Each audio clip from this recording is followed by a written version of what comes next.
नमस्कार दोस्तों। कितने दिनों से हम लोग एक काम के ऊपर लगे हैं कि जो अमेरिका में हो रहा है उसके लॉन्ग टर्म इम्प्लीकेशंस हैं। अभी हो क्या रहा है, डोनाल्ड ट्रंप ने पहले पंगा लिया भारत से, जो कि दिखता है, लेकिन उसका फायदा भी हुआ। फायदा ये था कि हमारे रिलेशनशिप्स कई ऐसे कंट्रीज हैं जहां पे हमारा लॉन्ग टर्म एक प्रॉब्लम था वो सॉल्व होना शुरू हो गया। For example with China. लेकिन अब फेज 2 वो शुरू कर दिया गया है अमेरिका में। आपको याद होगा कि मैंने ये भी बोला था कि अब इंडियंस को टारगेट किया जाएगा। और जो नरसिम्हा राव जी हैं, जो एस्ट्रोलॉजर हैं, जो अमेरिका में बैठे हैं, मैंने उनसे स्पेसिफिकली ये क्वेश्चन भी पूछा था कि क्या अब H1B वीजा वालों के ऊपर काज गिरेगी। और उन्होंने बोला था यस, ये गिरने वाली है, टाइम लगेगा, लेकिन उसके जो आपको रैपर अभी ये होता हुआ दिखाई देगा, बट इनको धक्के मार के बाहर निकाला जाएगा वो 5 साल 10 साल के बाद होगा। लेकिन वो जो चीज मुझे पहले से दिख रही थी वो एक्टिवेट कर दी गई है। बिल पास होने शुरू हो गए हैं, इंडियंस आउट के नारे लगने शुरू हो गए हैं अमेरिका के अंदर। अब ये मुहिम यूरोप के अंदर, कनाडा के अंदर, ये सब जगह एक्टिवेट की जाएगी। कोई रीजन है इसका? अगर हम लोग पहले से बता सकते हैं, या क्योंकि हम लोग डॉट्स जोड़ लेते हैं कि क्या क्या हो रहा है, क्योंकि जियोपॉलिटिक्स एक इंसिडेंस नहीं होता, मल्टीपल चीजें हैं। जब वो देखी जाती हैं तो पता लगता है आगे जाकर क्या हो सकता है। अब ये क्यों किया जा रहा है ये भी बाद में बताएंगे, लेकिन आज बात करते हैं कि क्या अब जो जिस चीज का डर हमें पहले से था, क्या वो एक्टिवेट हो गया? और अगर एक्टिवेट हो गया है तो हमारे जो भारतीय हैं, जो अमेरिका में काम करते हैं, सिर्फ उन्हीं को टारगेट क्यों? पाकिस्तानियों को क्यों नहीं? बांग्लादेशियों को क्यों नहीं? सिर्फ भारतीयों को क्यों? और जब पहले भी बेड़ियां डालकर वापस भेजा गया था वो सिर्फ भारतीयों को था, उसमें हिंदू सिख ये थे, कोई और कम्युनिटी नहीं थी। अब सोच के देखिए रीजन क्या है। अब सारे मुद्दों को एक टोटलिटी में देखते हैं कि हो क्या रहा है और क्या हो सकता है। मंजर जी, जय सिया राम। जय सिया राम। जो अमेरिका हो रहा में है अमेरिका में, दिस वॉज एक्सपेक्टेड। ये आउट ऑफ द ब्लू नहीं है। ये नहीं है कि डोनाल्ड ट्रंप कोई भारतीयों के खिलाफ हैं, क्योंकि वो आदमी जो कस्में खाता था एकदम से चेंज नहीं हो सकता, क्योंकि प्ले कुछ डिफरेंट है और प्लेयर भी डिफरेंट है। Why target only particular community and why भारतीय only? मरे हुए सोए हुए लोगों की तरीके से बिहेव करते हैं, जा करके हम पैसे छाप लाते हैं, अपने ही भारतीयों को के आगे उसको शो ऑफ करते हैं, भारत में बैठे अपने रिलेटिव्स को नीचा दिखाते हैं, और इसमें हम अपनी शान समझते हैं। बाकी आपको अमेरिका में एज अ कम्युनिटी लात मारी जा रही है, उससे हमको कोई फर्क नहीं पड़ता।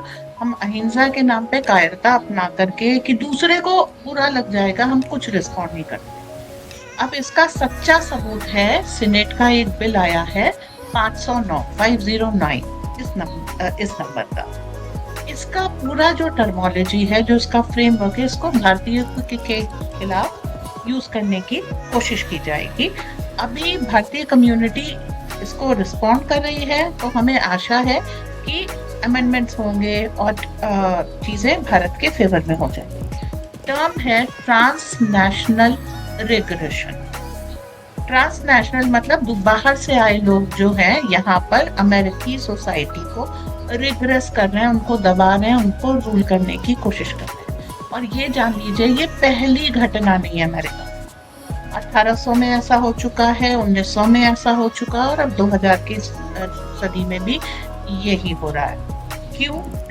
भारतीय बहुत मेहनती होते हैं, अपने काम पे फोकस करते हैं, ईमानदारी से पैसे कमाते हैं, सोसाइटी में कंट्रीब्यूट करते हैं और एक काइंड ऑफ साम्राज्य बना लेते हैं। इनकी मोटल इंडस्ट्री गुजरातियों के हाथ में, फूड इंडस्ट्री बहुत फेमस हो रहा है, इंडियन खाना, भारतीय मसाले, भारतीय खाना, ये सारी चीजें। तो ट्रांसपोर्ट इंडस्ट्री करीब करीब भारतीयों के हाथ में है। इनकी परफ्यूम इंडस्ट्री, स्टील इंडस्ट्री, इनकी टेक, स्पेस, मेडिसिन, सब जगह भारतीयों का बोलबाला है। संख्या में कम है, परंतु टॉप पोजीशंस पे सुंदर पिचाई, सत्या नाडेल, ये नाम है। आप अच्छा, एक चीज अमेरिका में एक अडानी जी ने भी अभी कही थी, few companies are stronger than countries put together।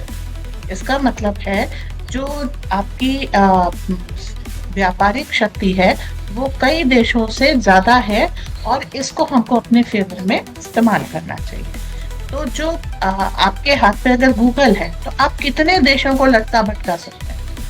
अगर आपके हाथ में सोशल मीडिया है तो आप अपनी आइडियोलॉजी कितने करोड़ों लोगों तक एक सेकंड में पहुंचा सकते हैं। तो ये सारी चीजें, और भारतीय सोशल मीडिया की बात मोदी जी ने भी करी। अब हमारा क्या रोल है?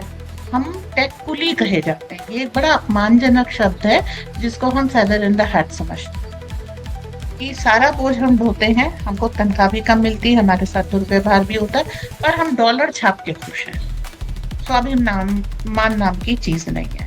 तो ट्रांसनेशनल रिग्रेशन में जो चीज आ जाती है वो ये कि आप दूसरे देश से, भारत से आए हैं, हमारे लोगों की नौकरियां छीन रहे हैं, हमारे लोगों के व्यापार पे कब्जा कर रहे हैं, हमारे पैसे को आप लूट रहे हैं, हम आपकी वजह से दुखी हैं। और आपको याद होगा, एक अमेरिकन प्रेसिडेंट हुआ करते थे, रोनाल्ड रीगन। उन्होंने कहा था, America, if you don't study well, Indians will take away all your jobs.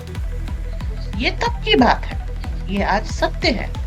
तो अब क्या हो रहा है इस चीज को कि आप हर सैटरडे का क्या सीन है, फ्राइडे इवनिंग का, Patel give me the money, and Monday का क्या सीन है, जब पैसे वापस करने हैं, यू ब्लडी इंडियन। और पटेल को उसमें कोई शर्म नहीं आती। पटेल ये सोचता है कि हम अगर उसका दिल दुखाएंगे तो हमें बहुत मतलब ये अच्छी बात नहीं है। पर पटेल को ये समझना चाहिए, भारतीयों को ये समझना चाहिए कि भाई उसने आपका दिल दुखाने से पहले सोचा नहीं।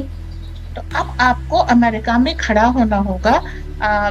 जो लेडीज टॉक को दे रही थी, उन्होंने कहा कि हमने पलट के पूछा कि क्या आपको मालूम है कि 2023 से 4 हिंदू मंदिरों पर अटैक हो चुका है। लोगों को इस बात का पता नहीं था, क्योंकि न्यूज आती है, एक लाइन की कोने में चली जाती है। अगर आप उस न्यूज को फैलाएंगे नहीं ना, तो अगले दिन सुबह वो रद्दी है। ये न्यूज की खासियत है, चाहे कितनी इंपॉर्टेंट न्यूज हो। अब आपने अपने कमाई के चक्कर में अपने मंदिरों पे अटैक, अपने लोगों पे अटैक, अपने स्टूडेंट्स पे अटैक की बात कही नहीं। भारत से स्टूडेंट अमेरिका जाता है, 18-19 साल के छोटे छोटे बच्चे होते हैं, उनका आप ब्रेन वॉश करते हैं लेफ्टिज्म में। और जब वो ब्रेन वॉश हो जाते हैं तो उनका करियर खत्म हो जाता है। कई बार उनको डिग्रीज भी नहीं मिलती। कई बार उनके साथ इस तरीके का वो व्यवहार किया जाता है कि स्टूडेंट्स या तो सुसाइड कर लेते हैं या उनके एक्सीडेंट्स हो जाते हैं। इसकी जांच नहीं होती। और जब आप इसका पक्ष रखना चाहते हैं तो कहते हैं आप भारत के एजेंट हो। तो मतलब पहले आपके साथ अत्याचार किया जाएगा, और अगर आप उसके पक्ष में अगर बोलने की कोशिश करेंगे, जैसे एक थोड़े दिन पहले टेक्नीशियन मार दिया गया था, मिस्टीरियस डेथ थी, विसल ब्लोअर था। जब उसकी बात इंडियन कम्युनिटी ने करने की कोशिश की तो उन्हें भारत का एजेंट बता करके चुप करा दिया गया। अच्छा, हम लोगों की यहाँ पर एक और बुरी आदत है, हम पे कोई लेबल चस्पा करता है, हम उसको धोने में लग जाते हैं। शान से बोलो ना, अपने लिए नहीं खड़े होंगे आप तो किसके लिए खड़े होंगे? अब उस बच्चे का केस क्या हुआ किसी को नहीं पता, कोई इन्वेस्टिगेट नहीं करता। सबको मालूम है he was a whistle blower. उस जहां जिसके खिलाफ रिपोर्ट कर रहा था, उस कंपनी ने मार दिया उसको।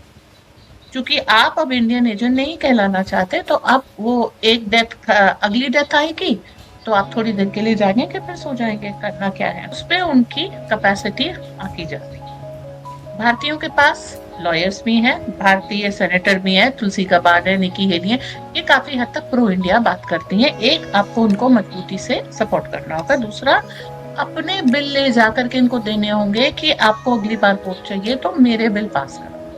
तीसरा, उस बिल प्रोसेसिंग पास करने की प्रोसेस में आपको पार्टिसिपेट करना पड़ेगा। चौथा, गवर्नर से भी पास कराना पड़ेगा, देखना पड़ेगा कि क्या आपको मतलब इसका फायदा मिल रहा है, सारी चीजें स्मूथ लाइन है। सेकेंडली, आपको बोलना पड़ेगा, पुराने बिल पढ़ने पड़ेंगे और उनको या तो आपको अमेंड कराना है या उनको निरस्त कराना है। तो आप एक रोबस्ट, आप जो बात कर रही है ना, बड़ा आइडियल है। भारतीय जो है ना, वो कभी नहीं बोलेगा कि कहीं मेरे डॉलर छापने वाला कहीं मुझे डिपोर्ट ना कर दें। मैंने पहले भी वीडियो बनाया था कि जब हमारे भारतीयों को पकड़कर, इलीगल्स को वापस भेजा गया फ्लाइटों में भरकर, बेड़ियां डालकर, एक भी भारतीय बोला नहीं। उसको यह था वो जा रहा है, मैं अपनी जो है पूंछ पे आग क्यों लगाऊं। आप जो बात कर रही हैं, बड़ी आइडियल सिचुएशन है। हर एक आदमी आपकी तरह, हमारी तरह नहीं होता। मैं तो बैठा भी दुश्मन कंट्री में हूँ, वहां से वीडियो बना रहा हूँ। आपको लगता है ये भारतीय अमेरिका में बैठे हैं क्योंकि नोट छाप रहे हैं वहां पर डॉलर में, वो कभी बोलेंगे या अमेंडमेंट करवाएंगे? क्या बात कर रही हैं आप मंजरी जी? उनकी तो दुकानदारी बंद हो जाएगी। हाँ, तो दुकानदारी तो उनकी वैसे भी बंद होने वाली है। यही मैं कहा कर रही हूँ कि दुकानदारी तो वैसे भी बंद होने वाली है। सिलिकॉन वैली में जो ले ऑफ हो रहे हैं, किसके हो रहे हैं? सबसे ज्यादा आपके हो रहे हैं, क्योंकि आप में कोई आत्मसम्मान नहीं है। आज आपको निकालेंगे, कल जरूरत पड़ी एडहॉक पे ले लेंगे, फिर निकाल देंगे। तो टेक्कुली हो ना, ठीक है। आपके बिजनेस को $1,000 का अगर एक बंदा लूट लेता है तो उसकी कोई पुलिस कार्रवाई नहीं होती। लूट तो रहे हो, बेशर्मी से टिके हो, बात अलग है। यहाँ का 50 रुपए ले जाए तो सारी मेरा तो इंडिया से हो गया और भारत में रिश्वत चलती है, बकवास करने वाले बहुत बैठ जाएंगे। लेकिन अमेरिका में थप्पड़ मार करके आपसे $1,000 लूट लिए गए, इसकी कंप्लेन आप लिखा ही नहीं सकते। आपका स्टूडेंट मर जाएगा, आप उसके खिलाफ बोल नहीं सकते, आप इंडियन एजेंट हो गए। कितनी बुरी तरीके से साइलेंस किया जा रहा है, वो भी बिल पास करके। एक याद है यहाँ पे यूपीए सरकार में कम्युनल वायलेंस बिल आया था कि मेजोरिटी की जिम्मेदारी है, नो मैटर अपराध किसने किया है। ये जो 509 है लगभग ऐसा ही है कि अगर आप भारतीय हैं या वो जिस देश के खिलाफ अमेरिका बोलना चाहे, जापान के खिलाफ बोलेगा क्योंकि जापान भारत के का साथ दे रहा है, साउथ एशियन नेशंस, जो कोई भी अफ्रीकन नेशन जो भी भारत के खिलाफ के साथ खड़े हैं, उनके साथ यही होने वाला है कि उनके लोगों को मारा जाएगा। और जब वो बोलने आएंगे तो उनको कह दिया जाएगा ये ट्रांसनेशनल रिप्रेशन है। आप इसका आफ्टर इफेक्ट देखिए। तो आप ये सोच रहे हैं कि अगर मैं नहीं बोलूंगा तो मैं अमेरिका में रह पाऊंगा, डॉलर छाप पाऊंगा और अपने रिश्तेदारों को, दोस्तों को नीचा दिखा पाऊंगा। गलतफहमी है आपकी। तब आपका सारा सब कुछ कंफिस्केट करके, जैसे आप खाली हाथ यहाँ से गए थे ना, वैसे ही आएंगे। हाँ, हो सकता है कि पूरी फैमिली भी ना ले पाए, क्योंकि वहाँ पे तो जब मर्डर हो जाता है इंडियन का, नोबडी बॉदर्स। अभी जो कैलिफोर्निया में 4 मंदिरों पे हमला हुआ है, उसका सीन क्या है? जब आप लिखाने गए तो इन्होंने पहला ब्रश ऑफ क्या किया? पहले तो पुलिस, जब अटैक हो रहा था पुलिस देखती रही। दूसरा ब्रश ऑफ किया, it is fight between 2 Indian origin community. Sikh भी यहाँ से, हिंदू भी यहाँ से हैं। तुम दोनों अपना वहां का झगड़ा लाके यहाँ कर रहे हो, सानू की। फिर समझाना पड़ा, बेटा ये law and order condition case है और आपको इसमें पार्टिसिपेट करना पड़ेगा कि लॉ एंड ऑर्डर आपकी कंट्री का खत्म हो रहा है। तब जाकर के थोड़ा बहुत अमेरिकन सरकार ने पार्टिसिपेट किया। अब दूसरी नाटक देखिए, सिख कोई अपराध करेगा या किसी हिंदू से हो जाए तो ये हो गया क्या, इंडियन। लेकिन अगर कोई चाइनीज करे, कोई बांग्लादेशी करे, कोई पाकिस्तानी करे तो हो गए एशियन। तो आपको तो वैसे ही सिंगल आउट किया जा रहा है। तो लोग ये सोच रहे हैं कि अब नहीं बोलेंगे तो उनका धंधा पानी चलता रहेगा। तो उनको यही चेतावनी ही है कि अब नहीं बोलोगे ना तो सब ठप हो जाएगा। पॉलिसी बना करके आपको। हाँ, मैं अमेरिका में जो लोगों से कई बार हमने शोज भी करे हैं, उन्होंने बोला कि बड़े स्टार्टलिंग सी एक सिचुएशन है यहाँ पर। मुझे कई सनातनियों के, कई तो मैगजीन के राइटर्स हैं, उन्होंने मुझे अप्रोच किया कि सर हम कुछ करना चाहते हैं कि इनको बेवकूफ़ों को इकट्ठा किया जाए, आप प्लीज़ इस मुहिम को आप शुरू करवाइए। हो सकता है कि आज की हमारी वीडियो के बाद ये कुछ जो इकट्ठे होने की वो कोशिश करें। बट डोनाल्ड ट्रंप ने जो बोला था कि मैं सिलिकॉन वैली की जो रीढ़ की हड्डी उसे तोड़ूंगा, और उसकी रीढ़ की हड्डी भारतीय थे। और अगर ये H1B वीजा कैंसिल होते हैं, इनको धक्के मारकर इंडिया आउट के नारे लगने शुरू होते हैं कि भाग के तो भारत में ही आना पड़ेगा इनको, तो आपको नहीं लगता कि जो डोनाल्ड ट्रंप जो मुहिम लेके बैठे थे उसको अंजाम देने के लिए फेज 2 अब एक्टिवेट हो गया? बहुत अच्छा है, जल्दी करो और जोर से करो, क्योंकि तभी ये बेवकूफ भारत आएंगे। भारत की सिलिकॉन वैली होगी। मोदी जी भारतीय सोशल मीडिया की बात कर चुके हैं, रशिया में व्हाट्सएप बैन हो चुका है, तो अब यहाँ पर बनेगा। एंड देन सोशल मीडिया की ताकत है, जिसकी नैरेटिव चलता है दुनिया उसकी होती है। तो thank you Trump, do it and do it quickly, क्योंकि वरना जो है यहाँ की चीजें एक्टिवेट नहीं होगी। सेकेंडली, आप फार्मा भी कर दो, क्योंकि जितने आपके फार्मा के लूप होल्स हैं, अगर ये भारत नहीं आएंगे तो वहां तो मेरी नौकरी चली जाएगी के चक्कर में ये खोलेंगे नहीं। तो अब बेहतर है कि आप कर दीजिए, ताकि ये जो वहां बैठे हुए लोग हैं भारत आए और भारत में बन जाए। अब इंडिया आउट कैंपेन हमने मालदीव में देखा है, और हमने ये भी देखा है कि उसको आप मैनेज कैसे करते हैं। तो आप एक तो भारतीयों से ये मेरी रिक्वेस्ट है, प्लीज पॉलिटिकली एक्टिव होइए, क्योंकि जहां पर भी डेमोक्रेसी है वहां अगर I have got nothing to do with politics वाली जो एक बेवकूफी भरी ईगो है ना, ये करके लॉ अबाइडिंग सिटीजन होकर के भी लाभ खा रहे हैं। और वो टोटली टेररिज्म। आप इस बिल की आपने एक वो देखी, जो मैं एक सेकंड में दिखा रही हूँ। हाँ, इसकी जो लैंग्वेज है, नेचुरल डिजास्टर, टेक्नोलॉजिकल डिजास्टर और मैन मेड डिजास्टर। आप समझ रहे हैं इसका मतलब? Man made disaster is terrorism, attack on your community, but वो उसकी भी आप शिकायत करने जाएंगे। टेक्नोलॉजिकल मतलब अमेरिका ने इंस्टीट्यूशनल वे में आप पे कुछ अटैक किया है। नेचुरल तो जो नेचुरल है उसमें तो कोई कुछ नहीं कर सकता। टेक्नोलॉजिकल डिजास्टर मतलब वो आपके ऊपर सरकार स्टेट कोई क्रैकडाउन करे, आपकी चीजें खराब कर दे। आप जानते हैं everything is AI driven. Man made disaster, अगर आप इसकी कंप्लेन करने जाएंगे तो आपको क्या दिखेगा? Transnational repression.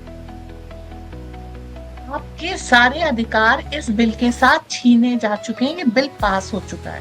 अब आपके लिए भला, और इसका अपोज करने जो स्टूडेंट गया था उसको पूरी अमेरिकन सीनेट ने इतना चिल्ला। तो स्टूडेंट कितना होगा? बहुत से बहुत 25 साल का होगा मैक्सिमम मान लो, वरना तो 20-20 साल के होते हैं। उसके ऊपर पूरी अमेरिकन सीनेट चढ़ गई।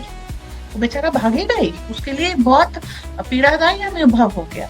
ठीक है, तो आप ये समझिए आपके अधिकार तो छीने जा चुके हैं। अब आपका किक आउट होना बाकी है और वो भी जल्दी स्टार्ट होगा। तो या तो आप अभी से अपने राइट्स का आप उपयोग कीजिए, पैसा दीजिए सेनेट को। आप पैसा देते हैं तो बोलिए कि आप मेरा काम करेंगे। If you are not active now, आपको अमेरिका छोड़ना पड़ेगा। आपका घमंड ही नहीं टूटेगा, फैमिली भी टूटेगी, पता नहीं क्या क्या टूटेगा, हड्डियां भी टूट सकती हैं। तो वो टूटे नहीं है। कितने स्टूडेंट्स की तो कितने स्टूडेंट्स को उन्होंने गाड़ी के नीचे कुचल दिया, कईयों की डेथ हो गई, आज तक इन्वेस्टिगेशन पूरा नहीं हुआ। तो हड्डियां तो टूट ही रही हैं ऑलरेडी। अब जो है, अब इनको जो गालियां पड़ रही हैं उससे जो इज्जत इनकी टूट रही है वो सामने आ रही है और ये मुहिम और तेज होने वाली है। यानी कि जो 1 महीने से हमें गालियां पड़ रही थी, आज वो सारी बातें एक एक कर वो सच होनी शुरू हो गई। फेज 1 ये था कि आपके ऊपर जो टैक्स लगाया जा रहा है या चाइना के ऊपर लगाया जा रहा था, ये आपको और चाइना को इकट्ठा करने के लिए, वो फेज पूरा हो गया। और ये भी बोला था आपको कि अब आपके जो वीजाज हैं वो कैंसिल हो गए, आपको धक्के मारकर वहां से बाहर निकाला जाएगा ताकि आप यहां से निकलें और भारत में आकर सिलिकॉन वैली को क्रिएट करें। क्योंकि डोनाल्ड ट्रंप खुद डीप स्टेट से और ये बिग टेक कंपनी से वो तंग है। वो चाहते हैं कि इनके पैरेलल कोई खड़ा हो। वो चाहते हैं कि वो चाहते हैं कि वो आप एक पैरेलल सिस्टम खड़ा करें। मोदी जी ने जो बोला था कि भारत का अपना सोशल मीडिया होना चाहिए, मैंने सुबह ही आज एक वीडियो डाला है इसके ऊपर कि कैसे रशिया और भारत दोनों ने मिलकर इस मुहिम को और तेज कर दिया है। और इसको पूरा करने के लिए जो भारत के अंदर भी इंजीनियर बैठे हैं, हो सकता है वो ना करें, क्योंकि जो भारतीय जो अमेरिका में बैठे हैं, सोशल मीडिया प्लेटफॉर्म्स पे काम कर रहे हैं, वहां पर टॉप पोजीशंस के अंदर है, उनके पास सारे ब्लूप्रिंट्स हैं, वो लेकर भारत में इस ऑपरेटिव सिस्टम को वो बना सकते हैं, उसको इंप्लीमेंट कर सकते हैं। ये इसीलिए ये सारा जो आपको लगेगा कि ये अमेरिकन प्रेसिडेंट तो साढ़े अगेंस्ट हो गया, बिल्कुल भी नहीं। वो वही कर रहे हैं जो उन्होंने प्रॉमिस किया था। प्रॉमिस क्या किया था कि मैं ये डीप स्टेट की रीढ़ की हड्डी तोड़ूंगा। और इनकी रीढ़ की हड्डी है 3 चीजें: pharma, arms and ammunition and big tech companies. तीनों को देख लीजिए आप। बिग टेक को तोड़ना है तो इंडियंस को बाहर निकाल दो, वो टूट जाएगा। आर्म्स लॉबी है, उन्होंने युद्ध बंद करवा दिए, उनकी लॉबी खत्म हो गई। तो वो उन्होंने बोल दिया कि भाई आपको आर्म्स एंड एम्युनिशन के लिए पैसे चाहिए, आप एक काम करो, डोम बनाओ।